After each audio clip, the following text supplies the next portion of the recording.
Buenas tardes, profe. Mi nombre es Nicolás Yala Fontal del grado 11.2 y le voy a presentar la línea del tiempo sobre la historia del cine. Primero se da una procedencia de Thomas Alva Edison con la creación del kinetoscopio en 1891, el cual era un dispositivo para proyectar fotografías con movimiento. Este invento fue de autoría de Thomas Alva Edison y William Dickson. El kinetoscopio pasó a ser reconocido como el precursor del proyector cinematográfico actual. Contenía una serie de bobinas sobre las cuales recorrían solo 14 metros de película y los cortometrajes que presentaban eran mudas y a blanco y negro. Un dato curioso sobre el kinetoscopio es que era muy privado y solo lo podía ver una persona a la vez por su pequeño orificio. Algunos años después se da la creación del cinematógrafo por los hermanos Lumière en 1895, el cual fue una máquina capaz de filmar, y su diferencia con el kinetoscopio es que podía proyectar las imágenes en movimiento en una pared. Permitía proyectar las películas de manera pública.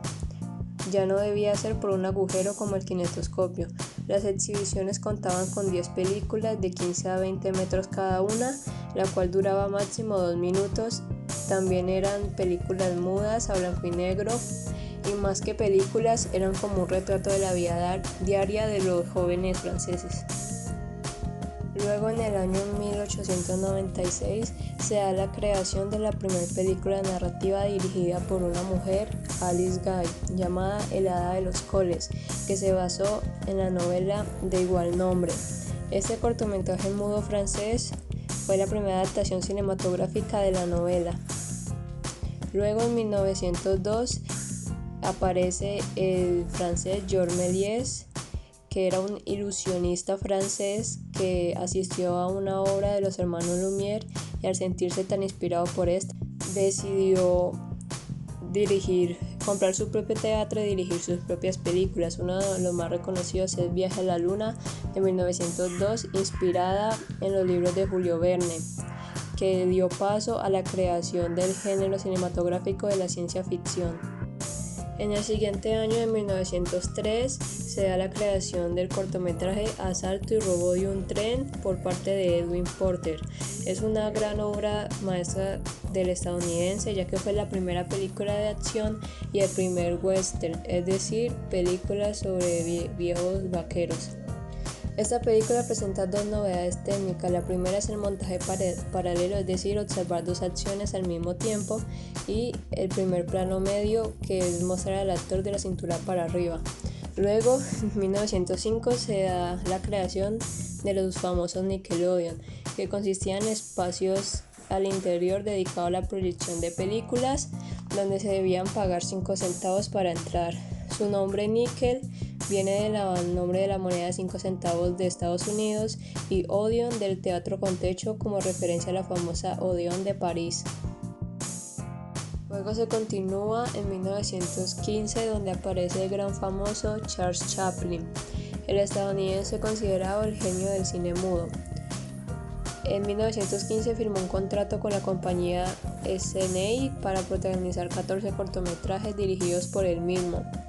Se le considera genio al combinar los géneros de comedia y drama, recreando situaciones que se vivían en ese momento en Estados Unidos.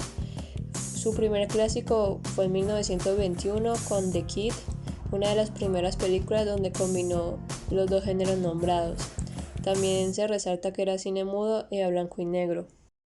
Posteriormente, en 1926, se da la creación de la primera película con sonido, la cual se llamaba Don Juan, dirigida por Alan Crowland, en la cual utilizaron la máquina del Vitaphone para sincronizar la banda sonora junto a la proyección de la película, haciendo que fueran al mismo tiempo.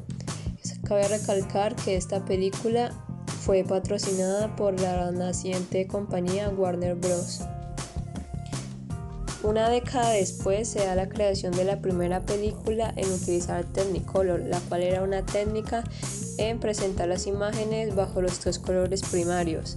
Esta fue La Feria de las Vanidades, dirigida por el estadounidense Ruben Mamoulian, que fue nominada al premio Oscar.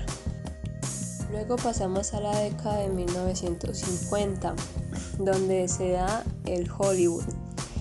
Hollywood era un barrio exactamente en California, en la cual se fueron muchos directores para escapar de la persecución de Edison de Nueva York, porque no tenían la libertad de expresión para grabar sus ideas en los cortometrajes o películas.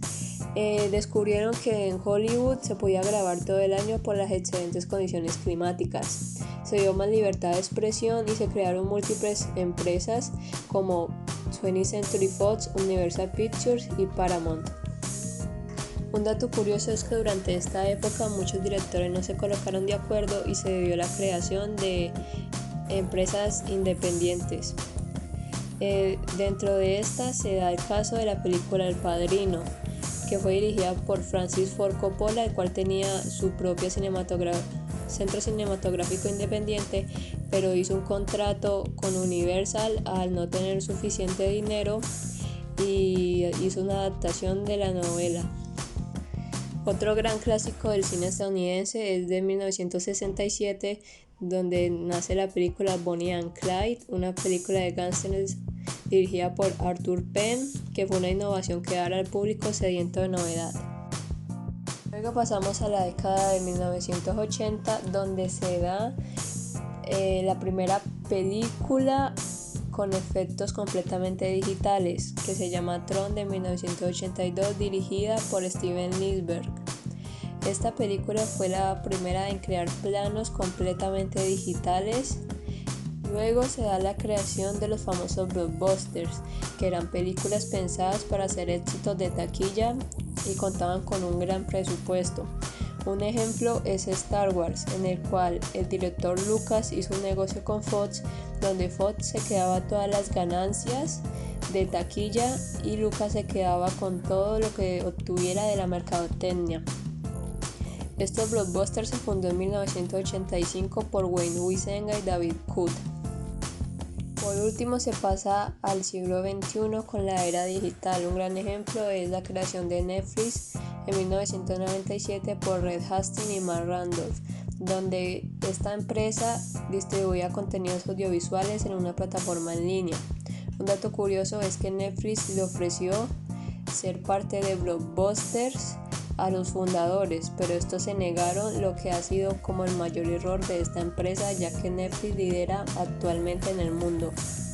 En los últimos años se ha visto que prevalece lo digital, como ha sido la creación de Toy Story, la primera película animada totalmente, las películas de Avatar, y ya tiene mayor relevancia y elaboración que en años anteriores. Bueno, muchas gracias.